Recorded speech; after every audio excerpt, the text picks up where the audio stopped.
केजरीवाल की मुफ्त की योजनाओं पर तो भारी पड़ती नजर आ ही रही है। बीजेपी को इससे बड़ा झटका लगा। बीजेपी को लगा कि हम कहीं पीछे छूट रहे हैं। तो बीजेपी ने क्या किया? बीजेपी ने सबसे पहले केंद्र सरकार ने वही काम किया जो हमेशा करते हैं, जो चाल चलते हैं। वेतन आयोग की घोषणा कर दी, 8वें वेतन आयोग की घोषणा कर दी, क्योंकि मोदी जी जानते हैं दिल्ली ज़्यादातर बाबुओं का शहर कहा जाता है, क्योंकि केंद्र सरकार के बहुत से कर्मचारी दिल्ली में रहते हैं। राहुल गांधी ने किस तरह से भाजपा पार्टी को 440 वोल्ट का झटका दिया है। प्रधानमंत्री नरेंद्र मोदी जी ये समझ रहे थे कि कांग्रेस पार्टी कुछ नहीं करेगी, सिर्फ और सिर्फ कांग्रेस पार्टी और आम आदमी पार्टी आपस में ही भिड़ेंगे दोस्तों। लेकिन यहां पर किस तरह से कांग्रेस पार्टी ने एक अलग ही चाल चल दी और यहां पर सीधे तौर पर प्रधानमंत्री नरेंद्र मोदी जी और भाजपा का पत्ता साफ करने पर कांग्रेस पार्टी उतर चुकी है दोस्तों। यहां पर कहीं ना कहीं आम आदमी पार्टी को भी बहुत बड़ा झटका लगा है। दिल्ली चुनाव में इतना भयंकर करंट देखने को मिल रहा दोस्तों कि राजनीति पूरी तरह से गरमाई हुई है। हमारे साथ वरिष्ठ पत्रकार मौजूद है प्रदीप चौहान, आप लोग उनकी इस रिपोर्ट को देखिए। नमस्कार दोस्तों, मेरा नाम है प्रदीप चौहान। बात समझनी है तो पूरी सुननी होगी। दोस्तों, दिल्ली चुनाव पे आऊं या देश की राजनीति पे आऊं उससे पहले जरा मैडम कंगना रनौत की बात करना भी ज़रूरी है, क्योंकि बड़े लंबे इंतज़ार के बाद आज उनकी फिल्म इमरजेंसी रिलीज़ हो गई।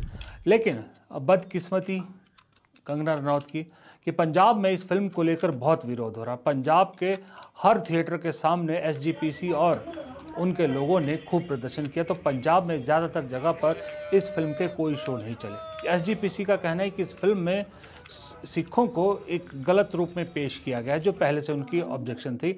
और जो सीबीएफसी है, जो प्रमाण पत्र देता है, board certification, central board of film certification, उसने उनकी जो वो थी आपत्तियां थी उस पर कोई काम नहीं किया और फिल्म को रिलीज़ कर दिया। तो पंजाब में तो बहुत झटका लगा है कंगना रनौत की इमरजेंसी फिल्म को। हालांकि कंगना रनौत ने भी ट्वीट करके कहा है कि ये मेरे खिलाफ साजिश की जा रही। मेरे खिलाफ नहीं, इनफैक्ट कंगना रनौत ने कहा है कि आर्ट के खिलाफ, सिनेमा के खिलाफ साजिश की जा रही है और फलां फलां। आपको पता ही कंगना रनौत क्या क्या कहती है। तो एक झटका तो बेचारी को पहले दिन ही लग गया कि पंजाब में फिल्म को, पंजाब चंडीगढ़ में अच्छा रिस्पांस कहाँ से मिलेगा, वहाँ थिएटर तक नहीं पहुँच पाई। अभी जब मैं वीडियो बना रहा हूँ अभी तक इतने कुछ नंबर्स या वो नहीं आए कि पूरे देश में फिल्म का क्या हाल है। कल तक फिल्म का हाल मालूम पड़ जाएगा। अभी तक कंगना रनौत ने 1-2 रिव्यू शेयर किया, वो मालूम है वो किसके रिव्यूज़ हैं, कैसे पेड रिव्यूज़ है। खैर, उनकी बात करना बेकार है। तो ये मैडम कंगना की बात थी। अब ज़रा कंगना से हट के दिल्ली की राजनीति और देश की राजनीति पे आ जाते हैं। दोस्तों, जब से दिल्ली में कांग्रेस ने चुनाव लड़ने का ऐलान किया तो सब ने कहा कि कांग्रेस क्या कर लेगी, मरी हुई कांग्रेस है। किसी ने सीरियसली नहीं लिया। उसके बाद जब कांग्रेस ने उम्मीदवारों की पहली सूची जारी की, जिसमें संदीप दीक्षित और जो है वैसे कई बड़े नाम थे, रागिनी नायक जैसे बड़े नाम थे, तो लोगों को थोड़ा सा झटका लगा। फिर उसके बाद अगली लिस्ट में अलका लांबा जैसे नाम आ गए, बहुत सारे नाम आ गए, तो थोड़ा और झटका लगा।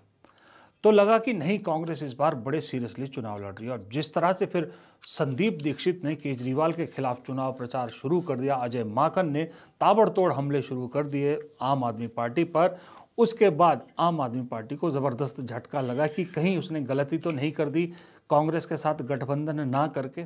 और उसका पछतावा आज भी आम आदमी पार्टी को हो रहा है। अब संदीप दीक्षित किस लेवल पे चुनाव प्रचार कर रहे हैं या कांग्रेस का क्या हाल है, ये आप इन विजुअल से देख सकते हैं। वीडियो आपके सामने, जहां आम आदमी पार्टी के कार्यकर्ता संदीप दीक्षित को बधाइयां और शुभकामनाएं दे रहे हैं और उनसे बात कर रहे हैं, उनसे उनकी तारीफ कर रहे हैं एक तरह से। तो ये अपने आप में दिल्ली के चुनाव की कहानी का एक छोटा रूप आप समझ सकते हैं कि दिल्ली में कांग्रेस कैसे ग्रेजुअली अचानक से इतनी ऊपर आने लगी है। और ऊपर से फिर जिस दिन राहुल गांधी ने सीलमपुर में पहली रैली कर दी, उस दिन साफ हो गया कि कांग्रेस अब किस लेवल पर चुनाव लड़ रही है। दिल्ली के अंदर किस लेवल पर चुनाव लड़ रही है, मजे ले रही थी। उसे लग रहा था कि आम आदमी पार्टी और कांग्रेस लड़ेंगे, कांग्रेस आम आदमी पार्टी के वोट खाएगी, फायदा बीजेपी को होगा। लेकिन जब राहुल गांधी चुनाव मैदान में उतर गया, उसके बाद अगले दिन राहुल गांधी ने वो गंदे नाले का वीडियो जारी किया, फिर वो लोगों के साथ मिलते जुलते का वीडियो जारी किया। अब कल रात राहुल गांधी एम्स के बाहर जो ठंड में बेचारे मरीज और उनके रिश्तेदारों से मिलने गए वो वीडियो जारी किया। अब ये सब करने के बाद बीजेपी में भी जबरदस्त झटका लग गया। बीजेपी को भी क्योंकि बड़ा झटका लगा कांग्रेस दोस्तों। ना सिर्फ एग्रेसिव कैंपेन कर रही है, बल्कि कांग्रेस जिन जिन योजनाओं को अनाउंस कर रही है वो योजनाएं भी बड़ी घातक है। और कांग्रेस बड़े स्ट्रेटेजिकली दिल्ली में हर योजना के अनाउंसमेंट के लिए किसी ऐसे शख्स को लाती है जिसका उस योजना के साथ कोई कनेक्शन हो, कोई ना कोई कनेक्शन हो। जैसे जो है वो 2500 हर महिला को मुफ्त देने की बात, हर महिला को हर महीने देने की बात आई, तो उसके लिए DK शिव कुमार को बुलाया गया, क्योंकि कर्नाटक में कांग्रेस ये कर रही है ऑलरेडी। तो DK शिव कुमार एक फेज था जिसने अपनी गारंटी पूरी की। फिर जो है 25 लाख तक मुफ्त इलाज के लिए अनाउंस करना हो तो अशोक गहलोत को ले आए, और उसके बाद फिर सस्ता सिलेंडर देने की बात हो तो फिर सचिन पायलट को ले आए। ये यानी बहुत डीपली चुनाव लड़ रही है कांग्रेस पार्टी दिल्ली के अंदर। जहां जहां कांग्रेस ने जो योजनाएं चलाई हैं उसके प्रूफ के तौर पे वहां के नेताओं को बुलाकर योजनाएं अनाउंस कर रही है। अब ये योजनाएं केजरीवाल की मुफ्त की योजनाओं पर तो भारी पड़ती नजर आ ही रही है। बीजेपी को इससे बड़ा झटका लगा। बीजेपी को लगा कि हम कहीं पीछे छूट रहे हैं। तो बीजेपी ने क्या किया? बीजेपी ने सबसे पहले केंद्र सरकार ने वही काम किया जो हमेशा करते हैं, जो चाल चलते हैं। वेतन आयोग की घोषणा कर दी, 8वें वेतन आयोग की घोषणा कर दी, क्योंकि मोदी जी जानते हैं दिल्ली ज़्यादातर बाबुओं का शहर कहा जाता है, क्योंकि केंद्र सरकार के बहुत से कर्मचारी दिल्ली में रहते हैं, काम करते हैं, नौकरियां करते हैं अलग अलग मिनिस्ट्री में, अलग अलग डिपार्टमेंट में। तो जो चीज़ के लिए सरकार पहले मना करती थी कि अब कोई वेतन आयोग नहीं होगा, अचानक दिल्ली का चुनाव भारी पड़ता नजर आ रहा है तो वेतन आयोग की घोषणा हो गई। और ये भी वादा किया जा रहा है कि 1 जनवरी 2026 से लागू भी कर दिया जाएगा। कोशिश यही है।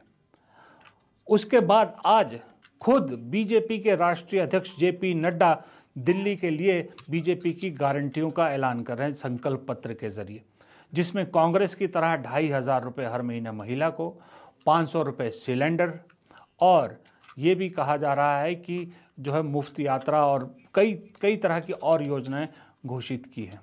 होली दिवाली पे मुफ्त सिलेंडर भी। यानी तो बहुत कुछ घोषणाएं तो बीजेपी करती है, लेकिन पूरा कितना करती है सवाल है। सब कुछ एक साथ कितना पूरा कर पाती है वो, है ना? इसीलिए करने लगी है कि उससे उम्मीद नहीं थी कि अचानक से आम आदमी पार्टी से लड़ रही कांग्रेस बीजेपी की भी सबसे बड़ी ओपोनेंट बन जाएगी। बीजेपी को अभी तक लग रहा था कि कांग्रेस सिर्फ एक काम करेगी कि आम आदमी पार्टी को नुकसान पहुंचाएगी, बीजेपी को कुछ नहीं होने वाला।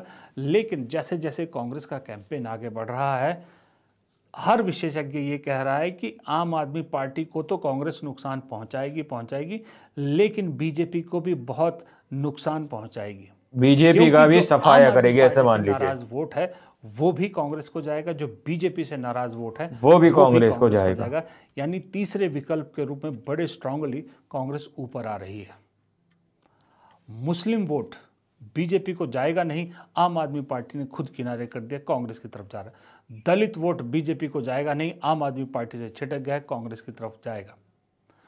ये स्ट्रेटजी है दोस्तों जो गोदी मीडिया ने समझा था आप लोगों को। जिस तरह से बीजेपी के नेता आए दिन बेइज्जती करें, जिस तरह से अरविंद केजरीवाल ने भी उनका मजाक उड़ाया और राहुल गांधी उनके साथ जाके दही चूड़ा खाते हैं, वो भी कहीं ना कहीं बीजेपी को, आम आदमी पार्टी को, दोनों को लग रहा है कांग्रेस के साथ खड़ा नजर आ रहा है। अब ऐसे में कांग्रेस जिस तरह से कहना ना जोर का झटका जरा धीरे धीरे दे रही है, उस झटके के करंट दोनों ही पार्टियों को लग रहे हैं, बीजेपी को भी, आम आदमी पार्टी को भी। आम आदमी पार्टी को तो ऐसा लग रहा है कि अब इसमें ज़्यादा बेहतरी है कि कांग्रेस के बारे में कुछ कहा ही नहीं जाए, इसलिए आम आदमी पार्टी के नेता कांग्रेस में किसी भी तरह का कमेंट करने से बच रहे हैं। जबकि कुछ दिन पहले तक उनके पहले निशाने पर कांग्रेस रहती थी, यहाँ तक कि महाराष्ट्र चुनाव के बाद से ही कांग्रेस निशाने पर थी। लेकिन आजकल आप देखिएगा अरविंद केजरीवाल से लेकर प्रवक्ता तक कोई कांग्रेस पर प्रहार नहीं कर रहा है, बच रहे हैं कि कांग्रेस की तरफ जो लोग जा रहे हैं उन्हें और नाराज़ नहीं करना। वो बीजेपी जो कांग्रेस को सिर्फ वोट कटवा समझ रही थी, आज उसके निशाने पर कांग्रेस आम आदमी पार्टी से ज़्यादा है। क्यों? वो इसीलिए कि कहीं ना कहीं तीनों पार्टियां अब बराबरी कर लड़ाई पर खड़ी हैं।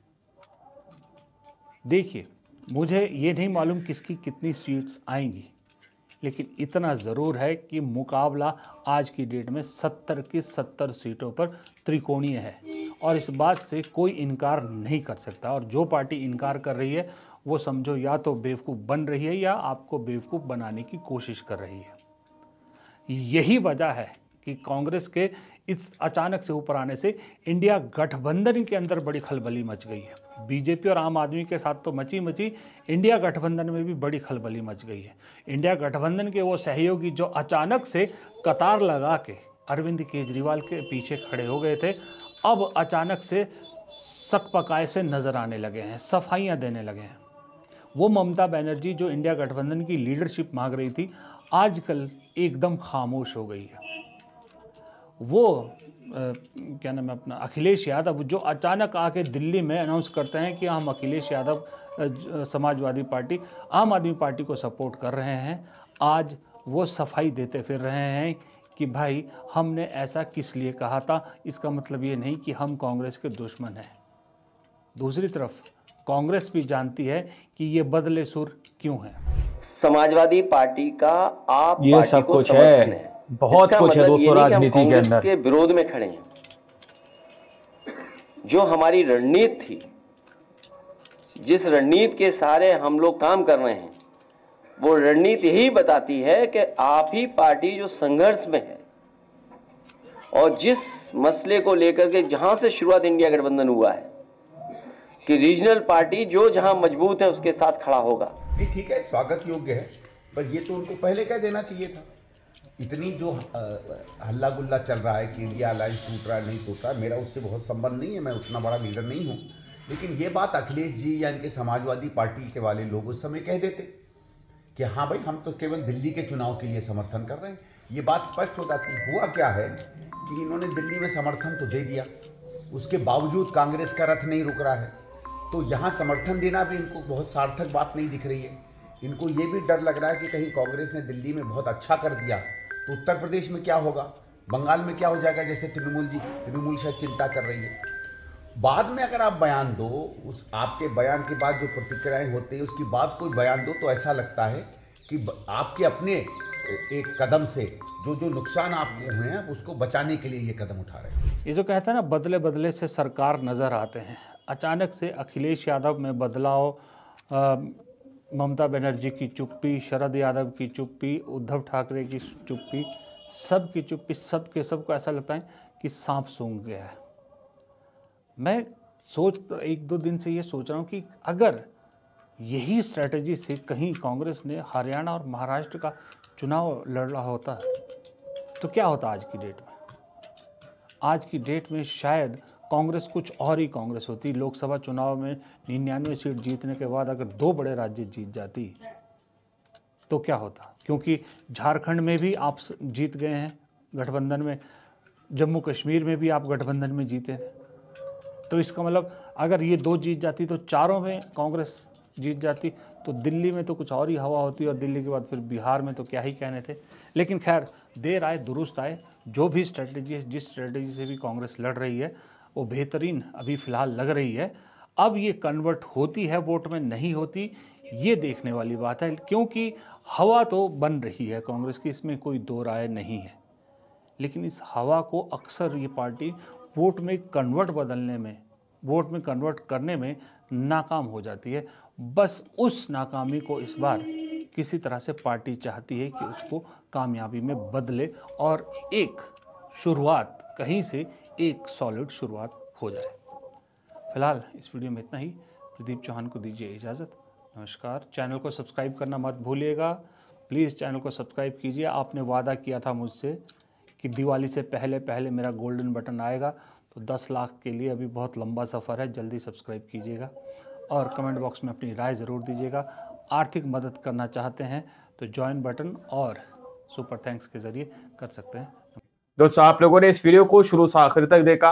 वीडियो के अंदर साफ तौर पर बात की गई है कि किस तरह से यहां पर डीपली चुनाव जो है सीधे तौर पर कांग्रेस पार्टी लड़ती हुई नजर आ रही है। यानी कि कांग्रेस पार्टी हर एक पैतरे को अपना रही है। पहले प्रधानमंत्री नरेंद्र मोदी जी और भाजपा पार्टी ये समझ रही थी कि सिर्फ और सिर्फ जो है टक्कर कहीं ना कहीं आम आदमी पार्टी और कांग्रेस पार्टी में होगी, जिसका सीधे तौर पर फायदा भाजपा को होगा दोस्तों। लेकिन यहां पर सीधे तौर पर अगर देखा जाए तो केजरीवाल और गृह मंत्री अमित शाह, साथ में प्रधानमंत्री नरेंद्र मोदी जी, इन सबको एक बड़ा झटका लगा है। कहा यह जा रहा है 440 वोल्ट का झटका यहां पर देखने को मिल रहा है आम आदमी पार्टी के लिए, क्योंकि आम आदमी पार्टी ने सोचा नहीं था कि इस तरह से सियासत के अंदर, दिल्ली चुनाव के अंदर कांग्रेस पार्टी एंट्री मारेगी। कांग्रेस पार्टी इस तरह से अपने जो वादे पूरे कर रही है उन सारे प्रत्याशियों को दिल्ली के अंदर लाकर खड़ा कर देगी। जितनी भी घोषणाएं कांग्रेस की तरफ से की जाती हैं उन पर पूरी तरह से कांग्रेस पार्टी खरा उतर रही है। उन सारे प्रत्याशियों को दिल्ली के अंदर लाकर खड़ा कर दिया कि देखिए हम जो कहते हैं वो करते हैं दोस्तों।